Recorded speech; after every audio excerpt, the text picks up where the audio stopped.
સમયે આપણે પવિત્ર શાસ્ત્ર ઉઘાડીશું ને પ્રભુના વચનો લુકની સુવાર્તા તેનો 23મો અધ્યાય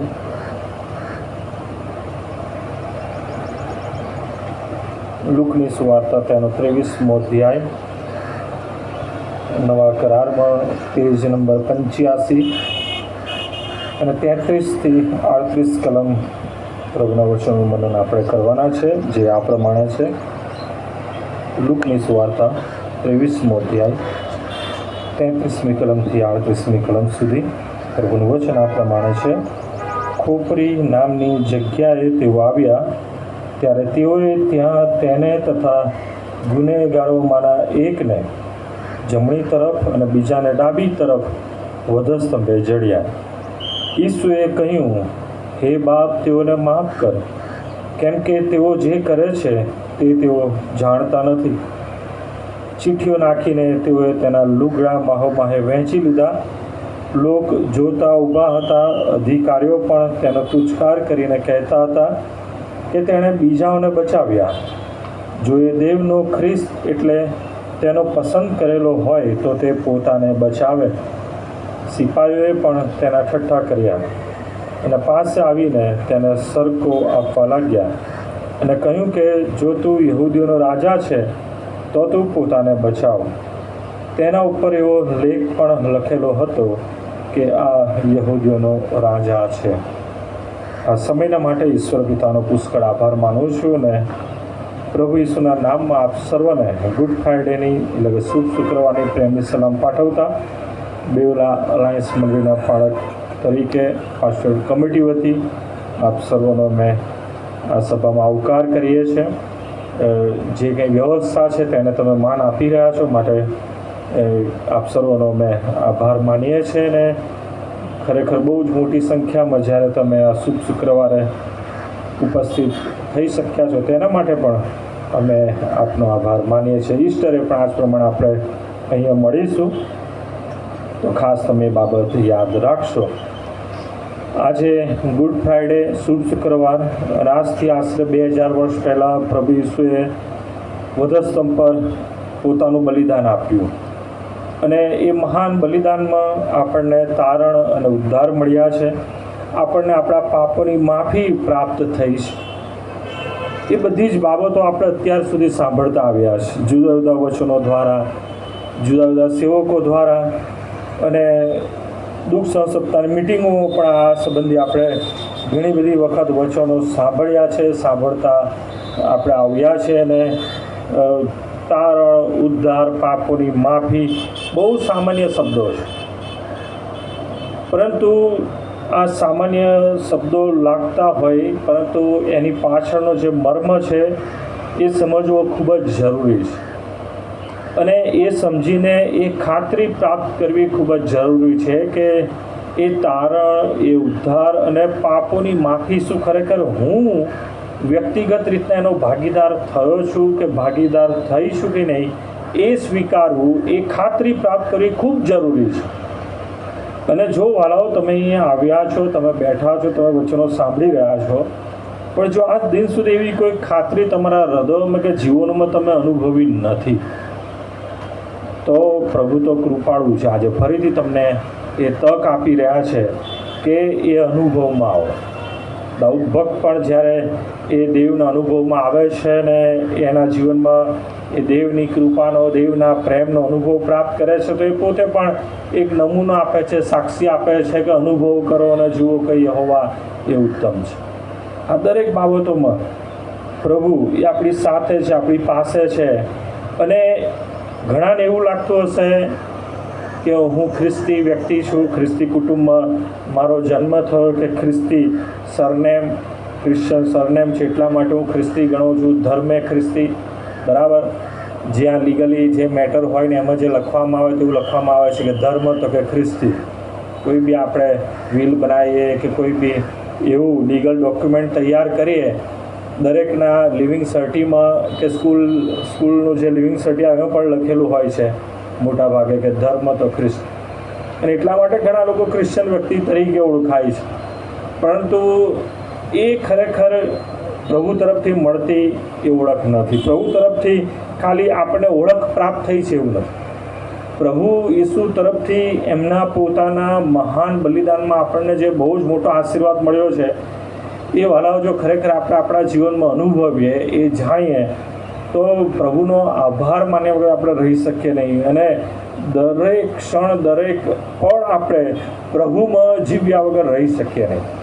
અને એટલે દાઉદ ભક્ત એમ પણ કહે છે કે જેમ હરણી એ અરણ્યમાં પાણીના માટે તલપે છે, એમ પ્રભુ યહોવા દેવ તમારા આત્મા માટે મારો આત્મા તલપે છે. કેટલા જબરજસ્ત શબ્દો છે. અને માટે વાલાઓ, આજે ખાસ આપણે ગુડ ફ્રાઇડેના દિવસે ટિપિકલ સંદેશો કે જેમ ચાલુ જે પ્રણાલીમાં સાંભળતા આવ્યા છે એવા કોઈ સંદેશા સાંભળવાની જો તમે ઈચ્છાથી આવ્યા છો તો કે એવો સંદેશો તો આજનો છે નહીં, પરંતુ બહુ ખાસ સંદેશો છે. મારા તરફથી પ્રભુએ જે મને સંદેશો આપ્યો, જે વચનો આપ્યા, એટલે મારા તરફથી હું ખાસ એ ખાતરી આપું છું કે બહુ જ ખાસ આજનો સંદેશો છે. કેમ કે આની ખાતરી કદાચ ને આપણે ગુડ ફ્રાઇડે પૂરતી અનુભવીએ છીએ કે દુઃખ સહન સપ્તાહ પૂરતી આપણે રાખીએ છીએ, પ્રભુના બલિદાનને યાદ કરવું કે પ્રભુના મરણને યાદ કરવું.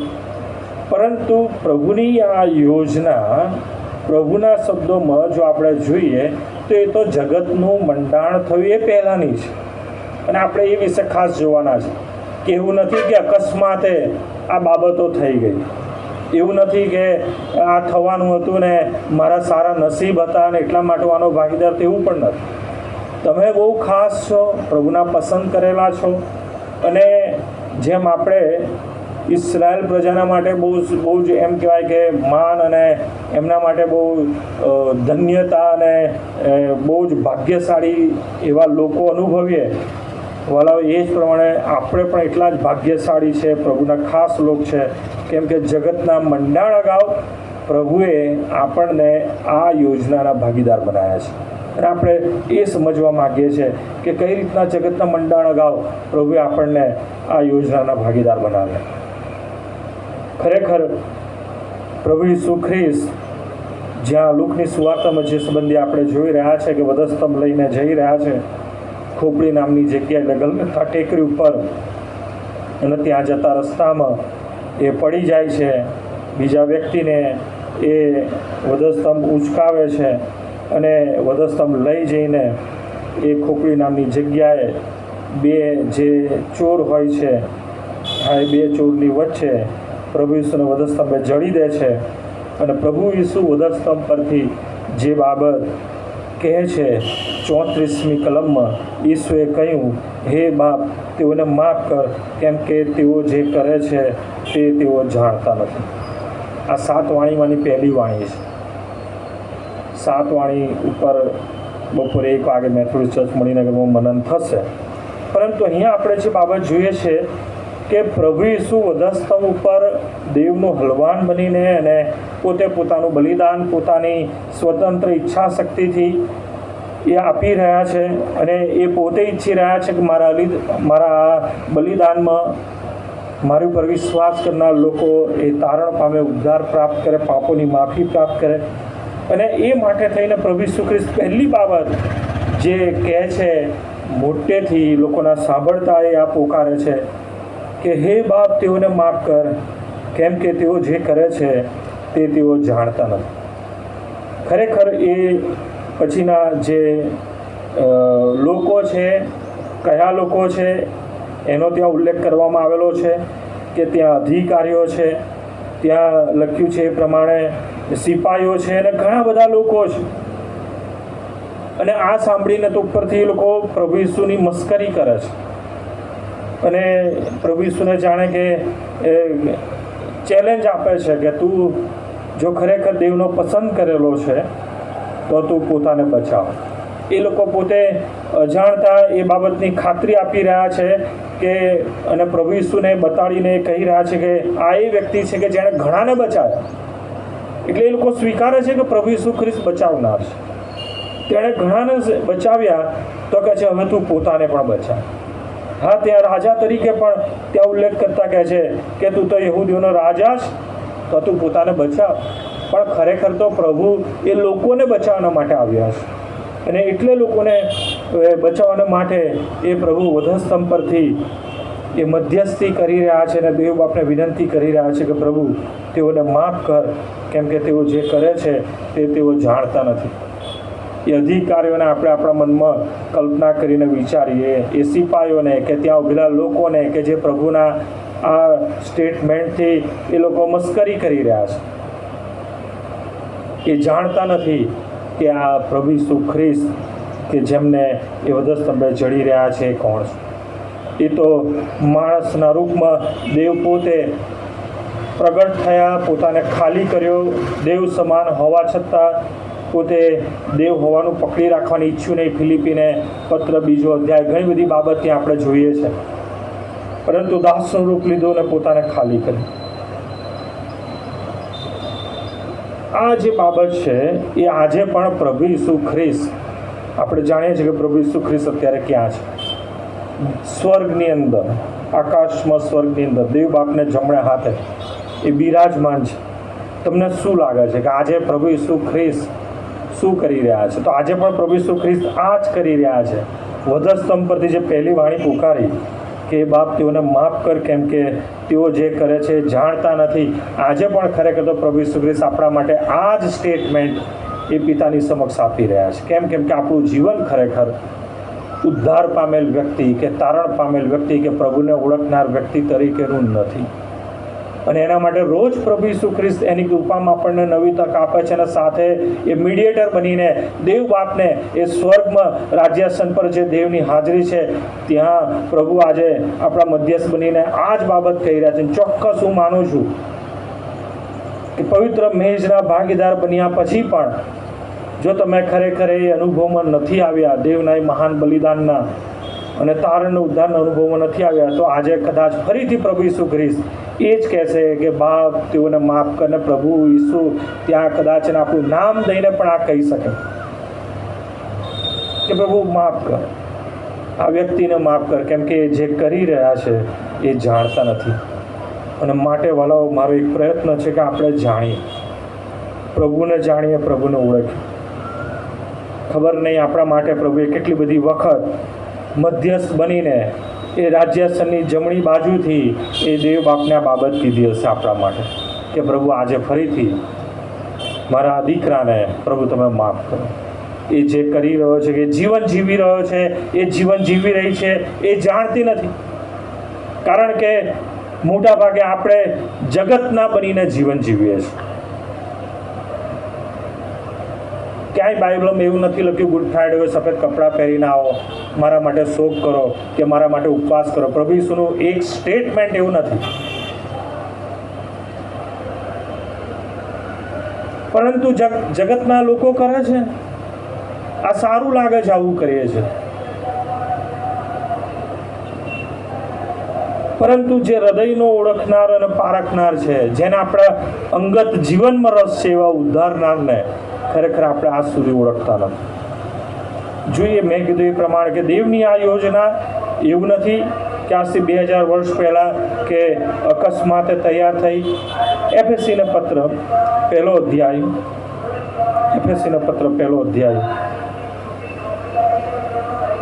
અને 4 કલમ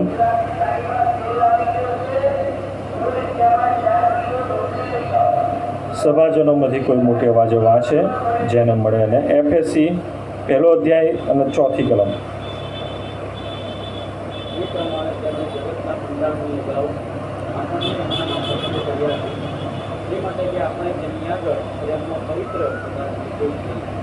પ્રભુનું વચન આ પ્રમાણે કહે છે કે પ્રભુએ આપણને જગતના મંડાણ અગાઉ પસંદ કર્યા છે. એ પ્રમાણે તેણે જગતના મંડાણની અગાઉ આપણને એનામાં પસંદ કર્યા. શા માટે? કારણ આપ્યું છે એ સારું કે આપણે તેની આગળ પ્રીતિમાં પવિત્ર તથા નિર્દોષ થઈએ. પ્રભુએ આ બહુ મોટો આશીર્વાદ આપણને આપ્યો છે. પાપોની માફી તો આપી જ છે વધસ્તંભ પર. બધાના પાપોની માફી પ્રભુએ આપી છે. જે પ્રભુને ઓળખે છે, નથી ઓળખતા, બધાના માટે પ્રભુએ વધસ્તંભ પર પોતાનું બલિદાન આપ્યું. પણ વાલાઓ, એ માફીનો આશીર્વાદ એ જે લોકો એ પ્રભુના આ બલિદાનની અંગત ઓળખમાં આવે છે એને પ્રાપ્ત થાય છે. અને પ્રભુનું વચન અહીંયા કહે છે જગતના મંડાણ અગાઉ. મને એ બાબતની એક વિચાર આવ્યો કે આપણે અત્યારે એ મહાન તારણની બાબત કે ઉદ્ધારની બાબત કદાચ અને અંગત રીતના એ અનુભવમાં આપણે પ્રભુને ઓળખી શક્યા નથી, જાણી શક્યા નથી. ત્યાં વધસ્તંભ પર પ્રભુ પોતાનું બલિદાન આપી રહ્યા છે અને જે વાણી ઉચ્ચારી રહ્યા છે કે હે બાપ, તેઓને માફ કર, કેમ કે તેઓ જે કરે છે તે જાણતા નથી. આજે પણ ઘણી બધી બાબતો આપણે એવી કરીએ છીએ કે જેનાથી દેવને દુઃખ થાય છે, પ્રભુનો પવિત્ર આત્મા ખેદિત થાય છે, પરંતુ આપણે જાણતા નથી કે આપણે શું કરીએ છીએ. આ બાબતથી વિચાર આવ્યો કે જ્યારે એદનવાડીમાં આદમ હવાએ જે પાપ કર્યું, જે આજ્ઞા આપવામાં આવેલી કે વાડીની વચમાં જે ભલું ગુંડું જાણવાનું જે વૃક્ષ છે તેનું ફળ તમારે ખાવું, અને તેમ છતાંય એ ફળ તેઓ ખાય છે. એનો મતલબ શું થયો? શું આદમ હવા જાણતા નહોતા? ત્યાં જ્યારે એ શૈતાન કે જે સર્પનું રૂપ લઈને આવે છે એની સાથેનો હવાનો વાર્તાલાપ જો તમે વાંચો, અને ત્યાં બહુ સ્પષ્ટ દેખાય છે. ત્યાં એ સર્પ હવાને પૂછે છે કે તમને શું દેવે વાડીના બધા વૃક્ષનું ફળ ખાવાની ના પાડી છે? તો કહે છે ના, એવું નથી, અમને બધા વૃક્ષના ફળ ખાવાનું કીધું છે, પણ ખાલી વાડીની વચ્ચેનું જે વૃક્ષ છે તેનું ફળ ખાવાની અમને ના પાડી છે. તો કે કેમ? તો કે જે દિવસે ખાશો એ દિવસે તમે મરશો. તો ત્યાં સર્પ કહે છે કે તમે ખાઓ, તમે નહીં જ મરશો. અને એ લોકો એ પ્રભુના એ વચનોની સમજ ત્યાં એ સર્પના ભમાવ્યાથી એ લોકો ભૂલી જાય છે. જાણતા હોવા છતાં પણ એ લોકો એ વિસરી જાય છે, પ્રભુની આજ્ઞાને ભૂલી જાય છે અને સર્પના એટલે કે શૈતાનના ભમાવામાં આવી જાય છે. મને વિચાર આવ્યો, અને ચોક્કસ ઘણા બધાને આવા પ્રશ્નો થાય છે કે જ્યારે આદમ હવાએ પાપ કર્યું, આજ્ઞા ઉલ્લંઘનનું, જે ફળ ખાવાની ના પાડી તે ફળ ખાધું, અને દેવ જ્યારે આવે છે ત્યારે તમે વિચાર કરો કે દેવ સાથેનો જે વાર્તાલાપ છે, ખરેખર તો આદમ હવા સંતાઈ જાય છે. એ લોકો ઘણા ભયભીત થઈ ગયા હોય છે, કેમ કે એમની આંખો ખુલી ગઈ હોય છે. હવે એ લોકોને ભાન આવી ગયું હતું કે અમે ખોટું કર્યું છે, અમે પાપ કર્યું છે, ન કરવાની બાબત કરી છે. એ પાપની સભાનતા એમના જીવનમાં જાગૃત થાય છે ચોક્કસ, પણ એની સાથે સાથે જાણે કે એક રીતનો એક ભય પણ એમના જીવનમાં વ્યાપી જાય છે કે પ્રભુ આવશે તો શું થશે. કેમ કે જ્યારે પ્રભુનો અવાજ સાંભળે છે ત્યારે એ લોકો સંતાઈ જાય છે. અને એ બાબતથી ચોક્કસ એ બાબત સ્વીકારવી રહી કે પ્રભુની આજ્ઞાનું ઉલ્લંઘન કર્યાનો એ ભય કે હવે અમે પ્રભુની સાથે કઈ રીતના વાત કરી શકીશું, પ્રભુને અમે કઈ રીતના અમારી જાતને એમની આગળ લાવી શકીશું. અને એક જાતની બીક તે એમના જીવનમાં જોવા મળે છે. પણ ખરેખર તો હું એમ વિચારું છું કે જે ક્રોધિત થવાની બાબત છે એ તો દેવ પક્ષે હોવી જોઈએ. મને ખુદને વિચાર આવ્યો કે દેવે કેમ એ બાબતને લઈને કે આદમ હવા ઉપર કોઈ ગુસ્સો ના ઉતાર્યો. કોઈ પ્રકારની કોઈ એવું કોઈ વાક્ય નથી કે જ્યાં દેવ પોતાને ક્રોધિત કરતા હોય કે શા માટે આવું કર્યું, કેમ તમે ફળ ખાધું. કોઈ એવી આર્ગ્યુમેન્ટ નથી. અને બીજી બાબત જો બીજા પક્ષે જોવા જઈએ તો જ્યારે એમ કહેવામાં આવે છે કે આ સર્પે આદમને જ્યારે કહેવામાં આવે છે કે શું મેં જે ફળ ખાવાની મના કરી હતી તે ખાધું હતું, તો આદમ કહે છે કે જે સ્ત્રી તે મને આપી એણે મને કીધું ને મેં ખાધું. સ્ત્રીને પૂછ્યું આ તે શું કર્યું? તો સ્ત્રીએ કીધું સર્પે મને બોલાવ્યું. તો ખરેખર તો એ શૈતાનને સર્પને ખરેખર ત્યાં મારી નાખવો જોઈએ, કેમ કે એણે બહુ ખોટું કામ કર્યું. ચોક્કસ આપણા વિચારો પ્રમાણે જો આપણે વિચારે તો એવું થાય કે દેવે શા માટે ત્યાં સર્પને જીવતો રાખે, શા માટે શૈતાનને મારી ન નાખે. પણ તમે જુઓ ત્યાં પણ આપણે જોઈ શકીએ છીએ કે પ્રભુ જે પહેલું સ્ટેટમેન્ટ આપે છે, જે ન્યાયનું જજમેન્ટનું એ જ આપે છે. એ સર્પને કહે છે કે આ સ્ત્રીનું સંતાન એ તારું માથું ચૂંટશે, તારા નાશનું નિમિત્ત એ આ સ્ત્રીનું સંતાન બનશે.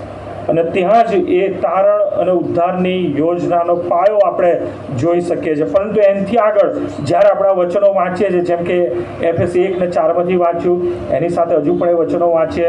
બીજો તિમોથી પહેલો અધ્યાય ને 9મી કલમ, ત્યાં પ્રમાણે પ્રભુનું વચન કહે છે. 2 તિમોથી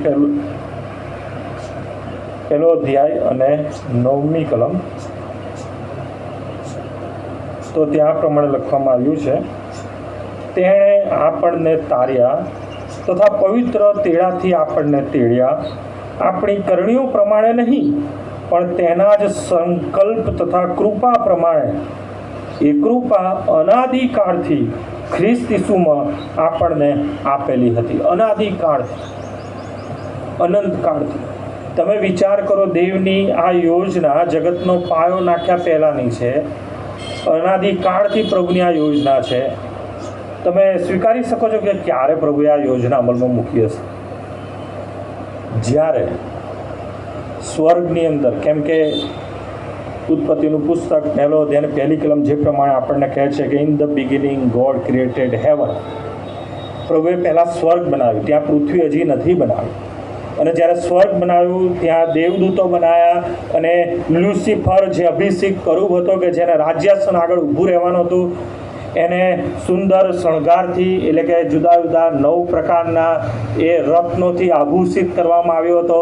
એને સંગીતનું બહુ જ અજાયબ જેવું દાન આપવામાં આવ્યું હતું કે જે દેવના એ રાજ્યાસનની આગળ સ્વર્ગની અંદર એ ઊભો રહે, અને દેવનો પ્રકાશ જ્યારે લુસિફર ઉપર પડે, અભિષેક કરુબ ઉપર પડે, એ 9 પ્રકારના રત્નોમાંથી દેવનો પ્રકાશ પસાર થાય, અને 9 પ્રકારના રત્નો એ આખા હેવનની અંદર, સ્વર્ગની અંદર એ પ્રકાશ રેલાવતા હતા. એની સાથે લુસિફર સુંદર મજાનું સંગીત એ ત્યાં પૂરું પાડતો હતો, અને એ જોઈને, એ સાંભળીને હજારો, લાખો, અસંખ્ય એ દેવદૂતો એ પોતાની સ્વતંત્ર ઈચ્છા શક્તિમાં દેવને મહિમા આપતા હતા કે hallelujah, hallelujah, praise the lord. અને એ વાતાવરણમાં એ ખાસ દૂતે કે જે રાજ્યાસનની એકદમ નજીક હતો, લુસિફરે પોતાના મનમાં વિચાર્યું કે કદાચ જો દેવ એમના રાજ્યાસન ઉપર ના હોય અને હું એમના રાજ્યાસન પર બેસું, દેવ તરીકે મારું રાજ્યાસન હું પ્રાપ્ત કરું. અને એ પ્રાપ્ત કર્યાને લઈને દેવે કહ્યું કે લુસિફર, એને પદભ્રષ્ટ કર્યો, એને હેવનની બહાર કાઢી મૂક્યો. અને હેવનની બહાર જ્યારે લુસિફરને કાઢી મૂકવામાં આવ્યો, એ સ્વતંત્ર ઈચ્છા શક્તિથી એ દૂતો પણ ઘણા બધા એનો પક્ષ લે છે. કેટલા દૂતો? 1/3, સંખ્યા નથી આપવામાં આવી, પણ 3જા ભાગના એ સ્વર્ગીય દૂતો એ લુસિફરનો પક્ષ લે છે. હેવનની બહાર એને ટેકો આપે છે કે અમે તારી સાથે છે. અને એ લોકો શું કરે છે?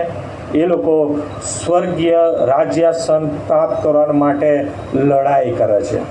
અને લડાઈમાં પણ આપણે જાણીએ છીએ મિખાએલ કે જે એ પણ પ્રમુખ દૂત હતો, એ પણ ખાસ હતો. અને મિખાએલ અને એના દૂતો, લુસિફર એના દૂતો એ હેવનની અંદર લડે છે.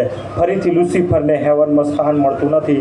અને ત્યાં આપણે જોઈએ છે કે હવે દેવ એ લુસિફરને, એના દૂતોને એ પૃથ્વી પર નાખી દે છે. ત્યાં દેવ પૃથ્વીને ત્યાં લાવે છે.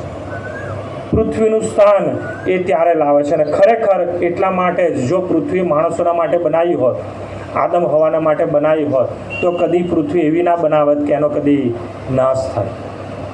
પૃથ્વી એવી બનાવી હોત કે એનો કદી નાશ ના થાય. પણ ઓલરેડી પ્રકટીકરણમાં આપણે જોઈએ છીએ, અને આપણે એ વચનો જાણીએ છીએ કે પૃથ્વી અને એમાંનું સર્વસ્વ એક સમયે નાશ પામશે, એ લઈ પામનાર છે અગ્નિથી.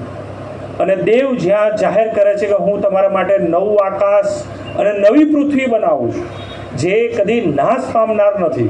અને એ નવા આકાશ અને નવી પૃથ્વીમાં પ્રભુ આપણને વસાવવાના છે. અને એ પ્રવેશવામાં, ત્યાં જવામાં આપણે રાહ જોઈએ છે. અને એ માટે થઈને એ ઉદ્ધાર અને તારણની યોજનાના ભાગીદાર થવાના જગતના મંડાણ અગાઉ આપણને પસંદ કર્યા. જ્યારે લુસિફરને પૃથ્વી પર એના દૂતો સાથે નાખી દેવામાં આવ્યો, જ્યારથી લુસિફરે દેવની વિરુદ્ધ એ બળવો કર્યો, ત્યારથી દેવના કાર્યને અને દેવને હંમેશા લુસિફરને એના દૂતો ચેલેન્જ કરે છે, પડકાર ફેંકે છે. આપણે અયુબના પુસ્તકમાં પણ એ બધી બાબતો જાણીએ છીએ. અને માટે જ્યારે દેવના એ બનાવેલા પૃથ્વીના એ સ્થાન ઉપર લુસિફર એના દૂતોને ફેંકી દેવામાં આવે છે, એ લોકોએ શું કર્યું? દેવના ક્રિએશનનો નાશ કર્યો. કેમ કે જ્યારે આપણે ઉત્પત્તિનું પુસ્તક પહેલો અધ્યાય વાંચીએ છીએ તો ત્યાં એ પૃથ્વી બનાવ્યા પછીની બાબતમાં લખવામાં આવ્યું છે કે દેવનો આત્મા પાણી ઉપર હાલતો હતો અને પૃથ્વી કેવી હતી? અસ્તવ્યસ્ત અને ખાલી હતી. દેવનું ક્રિએશન કદી પણ એવું નથી. યશાયા બહુ સ્પષ્ટ કહે છે કે પૃથ્વીને એ પ્રમાણે બનાવી જ નથી. દેવે તો એને માણસોને રહેવાના માટે બનાવી હતી, પણ શેતાન એનો નાશ કરે છે અને માટે દેવે માણસને બનાવ્યું.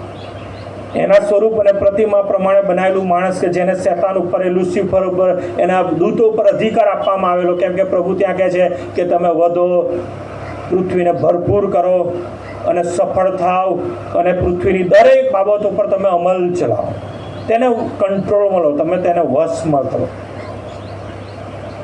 અને એના માટે થઈને દેવને ચોક્કસ એ બાબતની શંકા હતી કે આ લુસિફર ગમે તેમ કરીને માણસને ભમાવી શકે છે, પાપ કરાવી શકે છે. અને જો એવું થયું, અને એટલા માટે દેવે આ ઉદ્ધારની યોજના જગતના મંડાણ અગાઉ તૈયાર કરી હતી. કેમ કે દેવને લાગ્યું કે જ્યારથી લુસિફર એના દૂતોને પૃથ્વી પર નાખવામાં આવ્યા ત્યારથી પ્રભુને હતું કે આ લુસિફરને હરાવવા માટે મારે શું કરવાનું છે. અને યોજના એ માણસના રૂપમાં દેવના સ્વરૂપ અને પ્રતિમા પ્રમાણે પ્રભુએ બનાવ્યું. અને ત્યાં એ વચન આપવામાં આવ્યું જ્યારે માણસે પાપ કર્યું અને ત્યારે દેવે પહેલું જજમેન્ટ એ લુસિફર માટે કહ્યું કે જે સ્ત્રીનું સંતાન, આ જે સ્ત્રી અને જે પુરુષ કે જે હવે નાશ પામવાના છે, જેમના માટે હવે મરણ એ નિમિત્ત બની ગયું છે, સ્ત્રીનું સંતાન એ તારું માથું છૂંશે, તારા નાશનું કારણ બનશે. અને એટલા માટે અહીં આપણે જોઈએ છે કે દેવે જગતના મંડાણો ગાવ આ બાબતો આપણા માટે શક્ય કરી છે. પહેલો પિત્તર પહેલો અધ્યાય 20મી કલમ, ત્યાંથી આપણે જોઈએ પિત્તર શું કહે છે બાબતમાં. અને ત્યાં પ્રભુનું વચન આ પ્રમાણે જણાવે છે. પહેલો પિત્તર પહેલો અધ્યાય 20મી કલમ.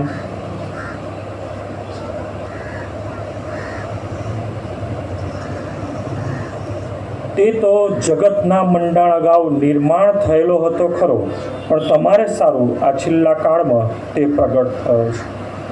પ્રભુએ આ યોજનાના ભાગીદાર તમને ને મને બનાવ્યા છે. એ બહુ જ મોટો આશીર્વાદ છે. જે ઉદ્ધારને તારણની યોજના, માણસના એ બચાવની યોજના અને એની સાથે શેતાન, લુસિફર અને એના દૂતોનો ન્યાય થાય, એટલે કે એ લોકોને શિક્ષા થાય, સદા સર્વકાળ એ લોકો નાશમાં જાય, એના માટેની આ યોજનાના ભાગીદાર તમને ને મને બનાવ્યા છે. એ કેટલો મોટો આશીર્વાદ છે. આ કોઈક એવી કલ્પના કે કોઈક એવી બની બેઠેલી એવી કોઈ ઘટના નથી, પરંતુ પ્રભુના ઈચ્છા, યોજના, આયોજનમાં થયેલી આ બાબત છે જેના ભાગીદાર તમને ને મને બનાવ્યા છે. માર્થની સુવાર્તા 25મો અધ્યાય. ઘણા બધા વચનો છે, પરંતુ બહુ જ થોડા વચનો આ લીધા છે કે જેથી આપણે આ બાબત સમજીએ અને આ ગંભીરતા સમજીને આપણે એ તારણ અને ઉદ્ધારના ભાગીદાર બન્યા છે એ ખાતરીમાં વધુ દ્રઢ અને મજબૂત થઈને આપણે જીવન જીવીએ. માર્થની સુવાર્તા 25મો અધ્યાય. અને ત્યાં પણ આપણે જાણીએ છીએ આ વચન, આપણે બધા જાણીએ છીએ. 25મો અધ્યાય 34મી કલમ આ પ્રમાણે ત્યાં પ્રભુ કહે છે. 34મી કલમ. ત્યારે રાજા પોતાની જમણી તરફનાઓને કહેશે કે મારા બાપના આશીર્વાદી તો આવો, જે રાજ્ય જગતનો પાયો નાખ્યા અગાઉ તમારે સારું તૈયાર કરેલું છે તેનો વારસો લો. જે રાજ્ય જગતનો પાયો નાખ્યા અગાઉ કોને માટે?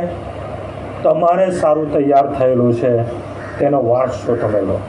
કેટલી અદ્ભુત બાબત કે જ્યાં જગતનું હજી અસ્તિત્વ નથી એ પહેલાં તો તમારા મારા માટે દેવે એમના રાજ્યમાં આપણા માટે તૈયારી કરી રાખી કે મારા દીકરા અને મારી દીકરીને હું મારા રાજ્યાસન પર બેસાડીશ, સ્વર્ગીય રાજ્યમાં હું એને આવકારીશ. અને ત્યાં પ્રભુ એ જ બાબત કહે છે કે મારા બાપના આશીર્વાદી તો આવો, જે રાજ્ય જગતનો પાયો નાખ્યા અગાઉ તમારે સારું તૈયાર કરેલું છે તેનો વારસો લો. વાલાઓ, આપણું માનવીય જીવન ક્ષણિક છે. હા, જો સારું જીવ્યા તો 60 વર્ષ, 70 વર્ષ, બળના કારણે 80 વર્ષ, પરંતુ તેમ છતાંય પ્રભુની સંગતનો અનુભવ અને પ્રભુના વચનો દ્વારા તારણ અને ઉદ્ધારની યોજનાની એ બધી બાબતો એ સમજવી, સ્વીકારવી, એની આધીનતામાં આવવું, હા બહુ જૂથ સમય હોય છે. કેમ કે આપણે મોટા ભાગે તો આપણા જીવનમાં, વ્યક્તિગત આપણા પર્સનલ લાઈફમાં કે જગતના ધારાધોરણ પ્રમાણે જીવવામાં મોટા ભાગનો જીવનનો ઘણો બધો સમય વ્યય કરી નાખીએ છીએ. બહુ થોડો સમય એવો હોય છે કે જેમાં આપણે પ્રભુની સંગતમાં આપણે હોઈએ છીએ, પ્રભુમાં જીવતા હોઈએ છીએ. અને જો વાલાઓ આ સમય પણ આપણે ચૂકી ગયા, રોજ પ્રભુમાં મળતી નવી કૃપા, નવી તક જો આપણે ચૂકી ગયા, તો પરિણામ કેવું આવશે? કેવું જીવન જીવવાનું છે આ યોજનાના ભાગીદાર થતા? પ્રભુના એ મહાન બલિદાનને વધસ્તંભ પર પ્રભુએ તો કહ્યું કે હે બાપ, આ લોકોને માફ કર, કેમ કે જાણતા નથી તેઓ શું કરી રહ્યા છે. આજે પણ એ રાજ્યાસન પર જમણી બાજુ એ સ્વર્ગમાં પ્રભુ એ જ પ્રાર્થના કરી રહ્યા છે, મધ્યસ્થી કરી રહ્યા છે કે બાપ, હજી એક તક, હજી એક દિવસ, હજી એક ગુડ ફ્રાઈડે, હજી એક મિટિંગ, હજી એક વચનોની સંગત, હજી એક પવિત્ર મેજની સંગત મારા દીકરાને આપો, દીકરીને આપો. આજે સ્વીકાર કરે, આજે ઉદ્ધારની યોજનાનો ભાગીદાર બને, આજે મારામાં જીવન જીવશે. ચોક્કસ આજે પ્રભુ અત્યારે એ જ આપણા માટે મધ્યસ્થી કરી રહ્યા છે. તમારા અને મારા માટે એક નવી તક માગી રહ્યા હોય છે. અને એટલા માટે જે ટર્મ્સ કન્ડિશન છે, કેમ કે પ્રભુમાં જીવન જીવવું એવું નહીં કે હું ખ્રિસ્તી છું એટલે મને પ્રભુ કહે છે આવ સ્ટેનલી લે, હું તને ઇનામ આપું છું. એવું કદી નહીં થાય. તમે ખ્રિસ્તી છો, તમારા મા બાપ ખ્રિસ્તી છે, કે તમે બેવલા મંડળીના સભ્ય છો, એટલા માટે તમને ત્યાં રાજ્યાસન ઉપર તમને આવકારવામાં આવે, ઇનામ આપવામાં આવે, નહીં બને એવું. એના માટે પ્રભુએ એ બાબતો તમારી પાસે માગે છે, જેમ પ્રભુએ પોતે પ્રેક્ટિકલ બનીને પોતાનું બલિદાન વધસ્તંભ પર આપ્યું અને તમારા અને મારા માટે ત્યાં મધ્યસ્થી કરી રહ્યા છે, એ પણ પ્રેક્ટિકલી એ કરી રહ્યા છે. અને પ્રભુ રોજ આપણને એની કૃપામાં એ વહેવડાયેલા રક્તમાં આપણા પાપોની માફી આપતા રોજ નવી તક આપી રહ્યા છે. પણ એની સાથે જો વાલાઓએ સદાકાળનું જીવન પ્રાપ્ત કરવું છે, એ પ્રભુની સંગતમાં, એ સ્વર્ગમાં, એ રાજ્યમાં પ્રવેશ પામવો છે, તો એના માટે આપણે કેવું જીવન જીવવું એ પણ બાઇબલમાં કહેવામાં આવ્યું છે. એફએસીને પત્ર 2 અધ્યાય 10મી કલમ, આ માટે પણ ઘણા બધા વચનો છે, પણ બહુ ટૂંકમાં આપણે એ બાબત જોવા માગીએ છીએ. એફએસી 2:10 કોઈ વાંચે જોશથી? એફએસી 2 અધ્યાય 10મી કલમ.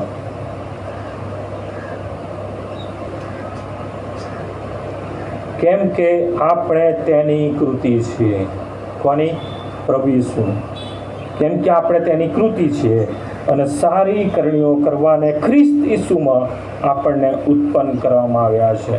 કેટલું મહત્વનું આ વચન છે. આપણી ઉત્પત્તિ કોનામાં થઈ છે? ખ્રિસ્ત ઈસુમાં આપણને ઉત્પન્ન કરવામાં આવ્યા છે.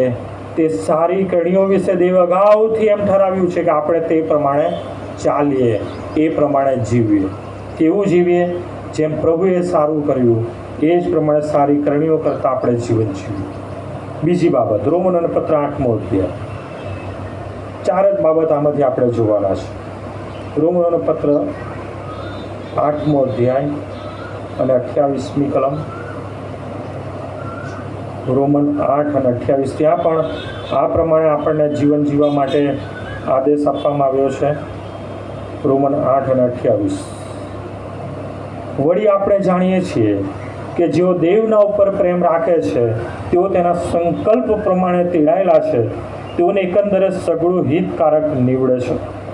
કેમ કે જેઓને તે અગાઉથી જાણતો હતો તેઓના વિશે તેણે અગાઉથી ઠરાવ્યું પણ હતું કે તેઓ તેના દીકરાની પ્રતિમા જેવા થાય, જેથી તે ઘણા ભાઈઓમાં જ્યેષ્ઠ થાય. વળી જેઓને તેણે અગાઉથી મુકરર કર્યા તેઓને તેણે તેડ્યા પણ, અને જેઓને તેણે તેડ્યા તેઓને તેણે ન્યાયી ઠરાવ્યા, અને જેઓને તેણે ન્યાયી ઠરાવ્યા તેઓને તેણે મહિમાવંત પણ કર્યા.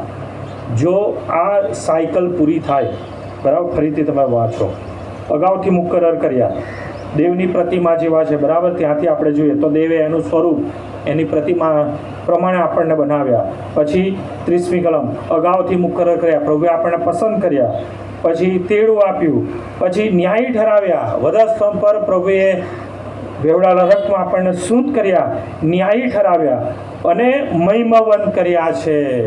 પવિત્ર આત્મા આપ્યો છે, અને 50માના દિવસે એ રેડી દેવાયેલા પવિત્ર આત્મામાં આજે પણ એ પવિત્ર આત્મા આપણા હૃદયમાં કાર્ય કરે છે. રોજ આપણને એ પવિત્ર આત્મા આપણે શું કરવું શું ના કરવું એની બહુ જ સચોટ સમજ આપે છે. હા વલાઓ, આપણે આપણી જાતને છેતરી શકીએ છીએ, પ્રભુને કે પ્રભુના આત્માને છેતરી શકતા નથી. પણ આપણે છે ને જેમ સ્માર્ટ મોબાઈલ આવે છે ને એમ આપણે પણ બહુ સ્માર્ટ થઈ ગયા છે. આપણે પોતાની જાતને છેતરીએ છીએ અને એમ સમજીએ છીએ કે મારા જેવું કોઈ. જો તમે પ્રભુમાં તેડાયા છો, પ્રભુનું સ્વરૂપ પ્રતિમા અને પ્રભુમાં પાપ માફ થયા છે, તો બહુ જ મહત્વની બાબત તમારા જીવનમાં દેખાય છે. કઈ દેખાય છે? જે છેલ્લું વાક્ય છે, તેણે તેઓને મહિમાવંત પણ કર્યા છે. તમારું જીવન પછી ઢાંકેલું ના હોય, તમારું જીવન પછી ગુપ્ત નથી, તમારું જીવન કોઈ બી પ્રકારે તમે ખાનગીમાં તમે જીવી શકતા નથી. દેવનો મહિમા કદી પણ પ્રગટ થયા વગર રહેતો નથી. દેવમાં તેડાયેલા અને દેવમાં જીવન જીવતા વ્યક્તિ તરત જ ઓળખાઈ આવે છે, કેમ કે દેવનો મહિમા કદી ગુપ્ત રહેતો નથી. જો તમે પોતાને પ્રભુના બાળક માનો છો તો વલાઓ તમારામાં એ દેવનો મહિમા છે અને તમારા જીવનમાં તમારી કરણીઓ દ્વારા, કાર્ય દ્વારા, તમારા બોલવા ચાલવા દ્વારા એ બહુ સ્પષ્ટ દેખાવું જોઈએ. એ તફાવત, એ બદલાણ એ દેખાવું જ રહ્યું. પણ જો એવું કશું નથી તેનો મતલબ એ થયો કે આપણે જગતના છે. છેલ્લી બાબત, 1 પિત્તર 2 અધ્યાય 9મી કલમ. 1 પિત્તર 2 અધ્યાય અને 9મી કલમ વાંચો, કોઈ જો મળે તો તમને વહેલા. પણ તમે તો પસંદ કરેલી જાતિ, રાજમાની યાજક વર્ગ, પવિત્ર પ્રજા તથા પ્રભુના ખાસ લોક છો, કે જેથી જેણે અંધકારમાંથી પોતાના આશ્ચર્યકારક પ્રકાશમાં આવવાનું આમંત્રણ આપ્યું છે તેના સદગુણો તમે પ્રગટ કરો. બહુ સ્પષ્ટ અહીંયા લખવામાં આવ્યું છે કે પ્રભુએ આપણને પસંદ કર્યા.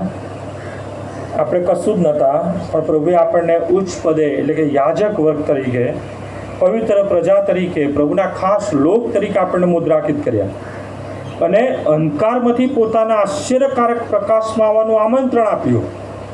આપણે પ્રકાશિત પણ થયા. તો હવે પ્રભુ કહે છે તેના સદગુણો પણ તમે પ્રગટ કરો. પ્રભુના સદગુણો પ્રગટ કરો. પ્રભુનું મન, પ્રભુએ જેવું મન રાખ્યું, જે પ્રકારે દેવ બાપને મહિમા આપતું જીવન જીવ્યા અને એ પ્રમાણે આપણે પણ પ્રભુમાં જીવન જીવ્યું.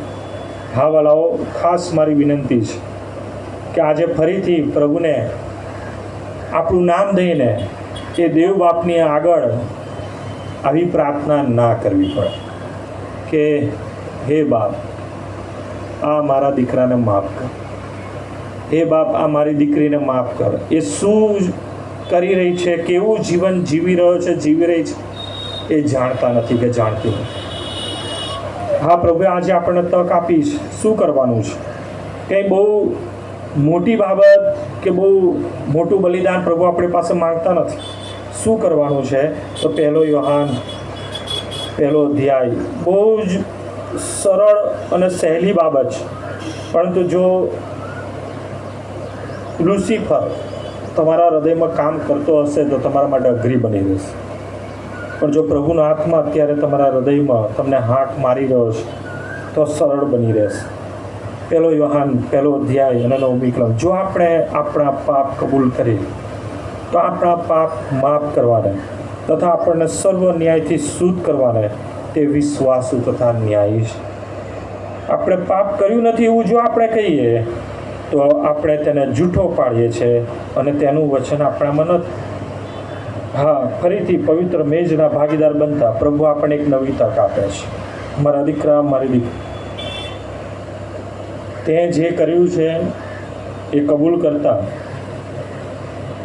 તું તારા પાપની માફી માંગ અને પ્રભુ તરફથી મળતી માફી પ્રાપ્ત કરીને આપણે કેવું જીવન જીવવાનું છે તો એ જ યોહાન 1 પત્ર 1 અધ્યાય અને 7મી કલમમાં લખવામાં આવ્યું છે આ પ્રમાણે. પણ જેમ તે પ્રકાશમાં છે તેમ જો આપણે પ્રકાશમાં ચાલીએ તો આપણને એકબીજા સાથે સંગત છે અને તેના પુત્ર ઈસુનું રક્ત આપણને સઘળા પાપથી શુદ્ધ કરે છે.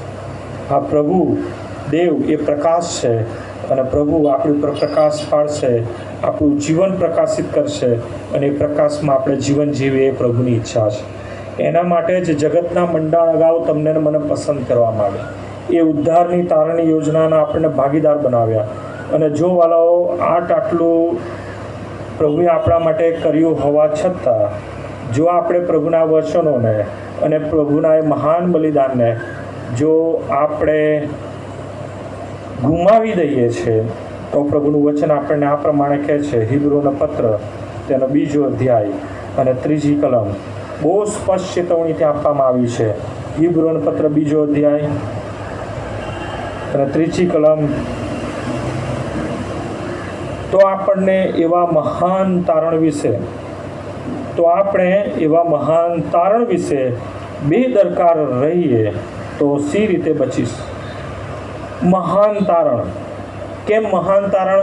એવું નથી કે હમણાં આ બાબતો આવી હોય કે કોઈ જાણતું નહોતું ને બાઇબલ લખવામાં આવ્યું ને માટે આ બધી બાબતો હશું. ના વાળો, જગતનું મંડાણ થયા અગાઉ પ્રભુએ આપણને અધિકાર આપ્યો, પ્રભુએ આપણને આશીર્વાદ આપ્યો, પ્રભુએ આપણને માટે પસંદ કરી.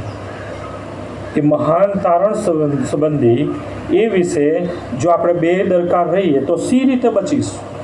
કોઈ બીજી તક નથી, કોઈ બીજો બચાવ નથી. ત્યાં લખવામાં આવ્યું છે તે તારણની વાત પ્રથમ પ્રભુએ પોતે કરી, પછી તેણે સાંભળનારાઓને અમને તેની ખાતરી કરી આપી. તેઓની સાથે દેવ ચિહ્નોથી, અદ્ભુત કૃત્યોથી, નાના પ્રકારના ચમત્કારો તથા પોતાની ઈચ્છા પ્રમાણે પવિત્ર આત્માએ આપેલા દાનથી સાક્ષી આપતો રહ્યો. રોજ પ્રભુ આપણને કેમ પ્રકારે આ મહાન તારણ સંબંધી આપણને જાગૃત કરે છે. એના ભાગીદાર બનવા માટે પ્રભુ આપણને તેડું આપે છે, કોલ આપે છે. હા, આપણે આંખો બંધ કરીએ, આ સમય આપણી આંખો બંધ કરીએ. મહાન તારણ સંબંધી શુભ શુક્રવાર છે, ગુડ ફ્રાઈડે છે. એ બધા સ્તંભ પર પ્રભુ પોકારી રહ્યા છે કે હે બાપ, તેઓને માફ કર. હા, તેઓ જે કરી રહ્યા છે જાણતા નથી. હા વાલાઓ, આપણે જાણી ચૂક્યા છે એ મહાન બલિદાનની દરેક બાબતને. પ્રભુ ઈસુની એ મહાન ઉદ્ધારની તારણની યોજનાને આપણે સમજી ચૂક્યા છે કે જે આપણા માટે જગતના મંડાણ અગાઉ પ્રભુએ આપણા માટે તૈયાર કરી. હા, આજે આપણા માટે તારણનો, ઉદ્ધારનો દિવસ. હા વાલાઓ, એ ખાતરીમાં વધુ આપણે દ્રઢ મજબૂત થતાં આપણે પ્રભુને જીવનશું. હા, પ્રભુને કહીએ કે પ્રભુ, તમે મને એ મહાન તારણ અને ઉદ્ધારનો ભાગીદાર બનાવી છે. પ્રભુ, હું તમારો આભાર માનું છું. હા પ્રભુ, આજે જ હું તમને મારું જીવન સમજું છું. વાલાઓ, આજે જ માન્ય કાળ છે, આજે જ તારણનો દિવસ. હા, પ્રભુનું આગમન ક્યારે થાય આપણે જાણતા નથી, પણ એટલું ચોક્કસ છે કે વાલાઓ, જો આજે આપણે પ્રભુને જીવન સોંપીએ છીએ તો વાલાઓ, જ્યારે એક આત્મા પ્રભુને સ્વીકારે છે અને પ્રભુનો અંગીકાર કરે છે તો એ સ્વર્ગમાં દૂતો આનંદ કરે છે. પ્રભુ, મેં તમારો આભાર માનીએ છીએ અદ્ભુત વચનોના માટે. હા, તારણ અને ઉદ્ધારની યોજનાને અમને ભાગીદાર બનાવ્યા છે. એ મહાન તારણ સંબંધી, એ મહાન ઉદ્ધારની યોજના સંબંધી કે જે અમારા માટે જગતનું મંડાણ થયું તે અગાઉ અમને પસંદ કરીને પ્રભુ તમે અમને એના ભાગીદાર બનાવ્યા છે. અને પ્રભુ, આજે અમે સ્વીકારતા અમારી જાતોને તમારા હાથમાં સોંપીએ છીએ. પવિત્ર મેજની જ્યારે અમે ભાગીદારીમાં આવીએ ત્યારે પ્રભુ એ ખાતરીમાં કે અમે મહાન એ ઉદ્ધારની યોજનાના ભાગીદાર બન્યા છે, એ મહાન તારણ અમે પ્રાપ્ત કર્યું છે, એ ખાતરીમાં અમે પવિત્ર મેજના ભાગીદાર બનીએ તેવું થવા દો. અને પ્રભુ, તમને પસંદ પડે તેવું જીવન, આ પ્રકાશમાં ચાલનારા તમારા દીકરા અને દીકરીઓ તરીકેનું જીવન જીવતા અમે તમને માન, મહિમા, ગૌરવ આપીએ તેવું થવા દો. પ્રાર્થના પ્રભુ ઈસુના નામમાં સાંભળો, માન્ય કરો. આમેન.